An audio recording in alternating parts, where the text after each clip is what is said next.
Hello, I'm Dr. PUPPIP. Today, as always, I'm here to bring you some brightness and positivity. And as usual, I want to send encouragement to everyone. As many of you have seen from time to time, I usually introduce myself as a psychology therapist and counselor. My name is Dr. Pip, or you can call me Dr. Poo. My full name is Pipforang Sirijomchanban, but recently I haven't recorded any clips for the page or posted any updates because I've been busy with family matters and traveling frequently for work. Things have been a bit hectic, and sometimes the weather hasn't been cooperating either. But today I specifically wanted to come live on TikTok to lift everyone's spirits, and I want to share with you how each zodiac sign is doing, how things are going for each person's zodiac sign. I have to be upfront with you about zodiac signs. A lot of people have been asking what exactly a zodiac sign is. According to the astrology text, I've studied the zodiac sign and the ascendant are actually the same thing.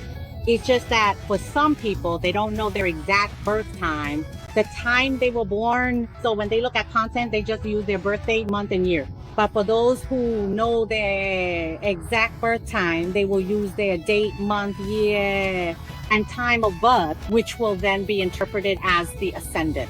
So in the case of people who know their birth time and have their astrological chart cast according to the traditional text, it will be based on the ascendant. But for those who don't know their exact birth time, they look at the content for each zodiac sign, the zodiac sign. Now you understand, right? The ascendant and the zodiac sign are actually the same thing. There's no real difference. So let's get started.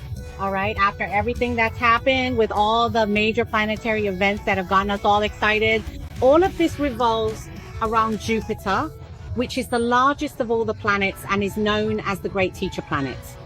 The next important planet is Rahu, which everyone tends to panic about whenever Rahu enters, exits, or changes position. But I want to tell you that in reality, Rahu is not as scary or alarming as people think. In fact, Rahu is what you might call a hardcore on the rocks planet. It's a planet that makes everyone become more cautious, to prepare themselves, and to not be careless. Most importantly, Saturn. Saturn is a planet that is neither good nor